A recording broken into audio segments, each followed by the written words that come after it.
Hello run, this is Sumit Kumar. और आज के वीडियो में हम लोग देखेंगे एनबीएचएम का क्वेश्चन। और इस क्वेश्चन में किस टाइप के कॉन्सेप्ट्स आए हुए हैं और कैसे इन लोग को अप्रोच करना है। ठीक है, तो बिना समय गवाए हम लोग चलते हैं सीधे का सीधे।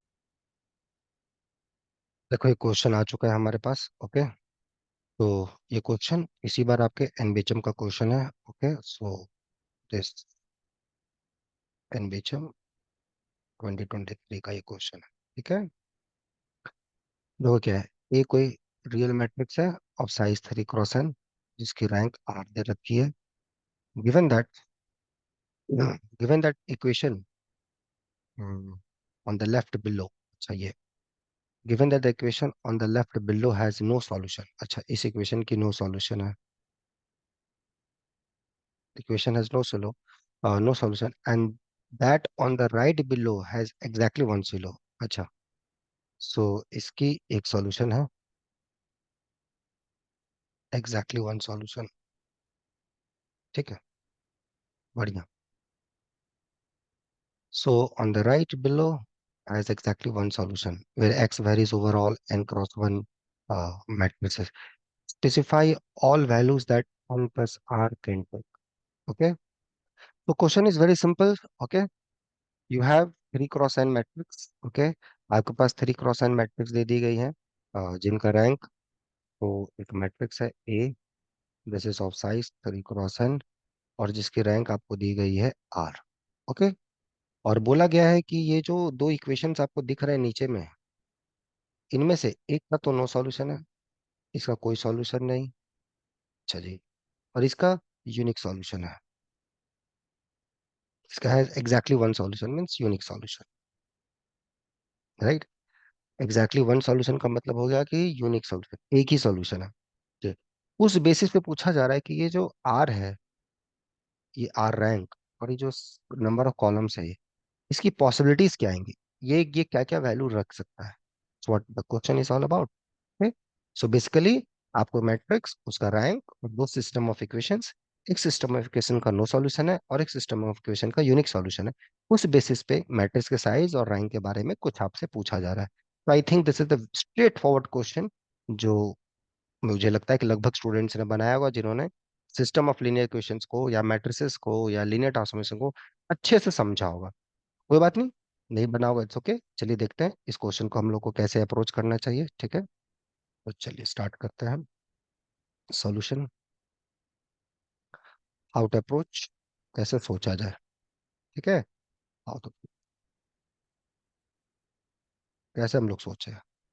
तो पहला, इसमें जो आपको थोड़ा सा ध्यान रखना है, पहला चीज जो आपको ध्यान रखना है, तो ये चीज आपको दिमाग रखना है कि थोड़ा सा, कि जब भी कोई सिस्टम होता है, ए एक्स इक्वल टू बी, ये एम क्रॉस एन मैट्रिक्स है। ठीक है, एक्स है और ये बी, ये आपको एम क्रॉस हो, दिस इज एन क्रॉस। ठीक है, ये सिस्टम ऑफ इक्वेशन है। इस सिस्टम का यूनिक सॉल्यूशन कब होता है, ये थोड़ा सा आपको पता होना चाहिए। कब होता है यूनिक सॉल्यूशन, ये सिस्टम का मतलब सॉल्यूशन तो मिले, बट एक से ज्यादा मिले, मोर than one solution, more than one solution, ये कब मिलता है। ठीक है, और तीसरा, नो सॉल्यूशन कब मिलता है इस सिस्टम का। ये तो मैंने दो तीन बेसिक क्वेश्चन आपसे पूछे हैं कि एक सिस्टम है, उसका यूनिक सॉल्यूशन कब मिलेगा। एक सिस्टम है, उसके मोर देन वन सॉल्यूशंस कब मिलेंगे। और एक सिस्टम है जिसका कोई सॉल्यूशन नहीं मिलेगा, है ना। कोई भी सिस्टम आप लोगे, या तो यूनिक सॉल्यूशन आएगा, या सॉल्यूशन मिल रहा है लेकिन एक से ज्यादा मिल रहा है, या नो सॉल्यूशन मिलेगा। ये तीन कैटेगरी में आएंगे सिस्टम आपके। तो हर चीज का कॉन्सेप्ट जो इसका है, यूनिक सॉल्यूशन के लिए जो होता है, तो आई होप आप लोग ये सब चीजें पढ़े होंगे। नहीं पढ़े होंगे तो मैं यहाँ दे देता हूँ। तो this system Ax equal to b, this has unique solution। ठीक है, if rank of A and rank of A augmented B matrix equal होना चाहिए, और ये नंबर ऑफ जो आपके कॉलम्स है के बराबर होने चाहिए। ठीक है, दिस हैज मतलब नो सॉल्यूशन इफ, पहला बात, ये rank of a system consistent ही नहीं होना चाहिए। ठीक है, और more than one solution, more than one solution कब होगा? पहले तो कंसिस्टेंट चाहिए और लेस देन। अब ये कैसे आता है, इसको आप लोग जस्टिफाई करना। ठीक है, तो अगर थोड़ा बहुत लीनियर ऑपरेटर्स वगैरह पढ़े होंगे तो just just one thought to give the answer. अब यहाँ पर क्या बोला है आपको कि ये जो आपका साइज है मैट्रिक्स का, ये आपको दे रखा है 3 क्रॉस n। ठीक है, और ये बोला है कि ये जो मैट्रिक्स है एक वेक्टर के लिए, लेट्स कॉल इट b1, इसका नो सॉल्यूशन है। ठीक है, और एक वेक्टर के लिए यूनिक सॉल्यूशन है। ये दो चीजें आपको दी गई हैं। ठीक है, b1 b2 is not important, b1 b2 अभी हमारे लिए इंपॉर्टेंट नहीं है। इंपॉर्टेंट है कि ये चीज दिया हुआ है। ठीक है, एनीवे अब आप ही मुझे को मेरे को बताओ कि यूनिक सॉल्यूशन आ रहा है, इसका मतलब rank of A, rank of A augmented B, जो b2 है, ये नंबर ऑफ कॉलम्स जो होगा ए का, that is n, right.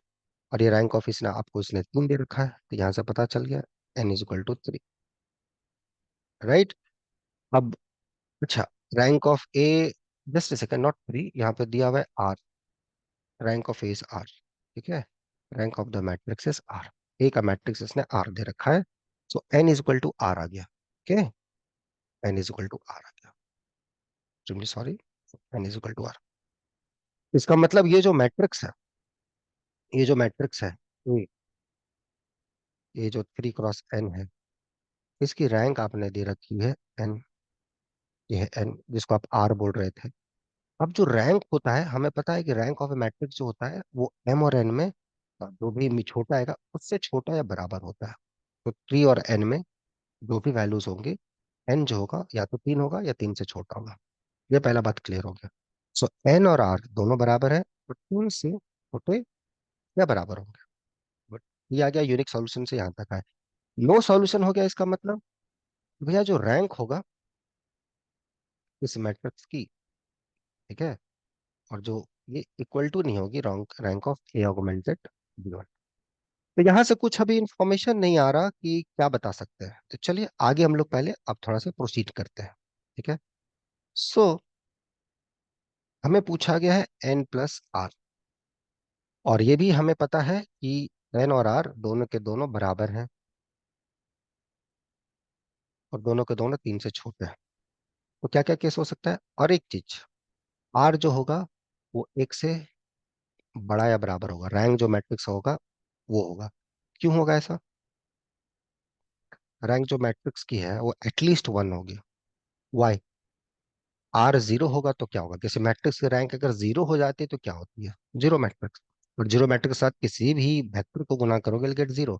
But पहला जो सिस्टम है, पहला जो सिस्टम है अगर आप उसको थोड़ा गौर से देखोगे, पहला जो सिस्टम है ये, यहाँ देखो, ये जो सिस्टम है ए एक्स, अगर ए आपने दे रखा है जीरो मैट्रिक्स, तो जीरो के साथ गुना करोगे तो ये जीरो आ जाएगा, बट ये तो नॉन जीरो है, तो ये ए की rank, rank of the matrix कभी भी जीरो नहीं हो सकती। तो रैंक ऑफ ए एटलीस्ट 1। ठीक है, यहाँ तक ओके? ठीक है, सो हमें अब ये चीज निकालना है, क्या निकालना है भैया? n+r। चलिए, सो n+r निकालना है, और यहाँ पे ये कंडीशंस है कि n r के बराबर है और एटलीस्ट 1, और n और r maximum size of the matrix 3, क्योंकि ए 3 × n के मैट्रिक्स है, तो इसका जो रैंक होगा मैक्स टू मैक्स 3 होगा। तो आ गया, अगर दोनों वैल्यू अगर 1 हो गए तो भैया n+r, दोनों वैल्यू 1 हो गए तो ये 2, आर अगर 2 हो गया, क्योंकि आर 2 से ज्यादा हो नहीं सकता, आर के जो चॉइसेस हैं 1 2 3, इतना ही होगा। तो n+r इस केस में 4 आ गया। n और r अगर 3 हो गया तो n+r 6 हो जाएगा। बट n+r, अगर r का वैल्यू आप 3 दोगे तो एक चीज आप देखो, इस ये केस जो है थर्ड नंबर कि r का वैल्यू जैसे आपने 3 दे दिया, यहाँ से आ गया कि n और r बराबर है, तो n भी 3 हो गया। ये जो मैट्रिक्स है ये 3 × 3 मैट्रिक्स आ गई, राइट। और इस 3 क्रॉस 3 मैट्रिक्स की रैंक 3, तो मतलब मैट्रिक्स इन्वर्टेबल हो गई, ए इज इन्वर्टेबल। तो कोई भी आप वेक्टर दोगे ना, A x equal to b one, this has unique solution. कोई भी वेक्टर दोगे दुनिया का, आपको यूनिक सॉल्यूशन मिलेगा। And this system has unique solution. Okay, this has unique solution. Okay, this has unique solution. क्यों? आप ये सॉल्यूशन आराम से लिख सकते हो, x equal to A inverse b one.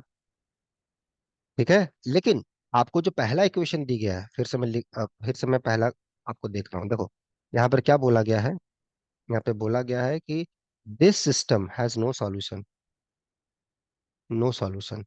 तो ए 3 क्रॉस 3 मैट्रिक्स एक्स अगर ये हो रहा है, रैंक ऑफ ए अगर 3 है, भाई साहब इसका सॉल्यूशन मिल जाएगा आपको। You will get the solution, आपको सॉल्यूशन मिल जाएगा, यूनिक सॉल्यूशन मिलेगा, x equal to A inverse of this vector that leads contradiction. Hence, तो यहाँ से ये पता चला कि जो रैंक होगा आर, वो कभी भी 3 नहीं होगा, क्योंकि एन और आर बराबर है। दिक्कत ये है यहाँ पर। ठीक है, that's something. Anyway, so the possible choices, hence an are दोनों के दोनों वन, या फिर एन और आर दोनों के दोनों टू। तो जो एन प्लस आर का जो सम आया वो 2 या 4, ये पॉसिबिलिटीज है। ये आपका आंसर था, ये आपको लिखना था। तो चूंकि यहाँ पर ये सब चीजें आपको एक्सप्लेन की जा रही हैं, इसलिए ये सब चीज में आपको थोड़ा सा समय लग रहा होगा, लेकिन आप थोड़ा सा गौर से देखोगे, क्वेश्चन को देख के आप आंसर दे सकते हो। ठीक है, थोड़ा सा अगर प्रैक्टिस रहे और थ्योरेटिकली चीजों पे थोड़ा कमांड रहे, क्योंकि ये जो क्वेश्चन था थ्योरेटिकल बेस्ड क्वेश्चन था, तो थ्योरी पे थोड़ा सा अगर आपका कमांड रहे तो आप आराम से ये सब क्वेश्चन का आंसर दे सकते हो। और थ्योरेटिकल चीजें जो होती हैं, एक दिन में नहीं होती है, थोड़ा सा उस पर समय इन्वेस्ट करना पड़ता है, और बहुत पसीने बहाने पड़ते हैं, बहुत पेशेंस रखना पड़ता है, तब जाके चीजें क्लियर होती है। ठीक है, और क्योंकि एनबीएचएम का क्वेश्चन था, ये एनबीएचएम का क्वेश्चन था, तो कल जाके अगर आप एनबीएचएम का रिटन पास भी करते हो तो इंटरव्यू में भी आपको जाके पूछे जाएंगे। इसी बार शायद 2023 में 3 बच्चे यहाँ से एनबीएचएम में गए थे, वो उनका मेहनत था। इसीलिए थोड़ा कॉन्सेप्चुअली पे ध्यान दो और उस पर फोकस करो।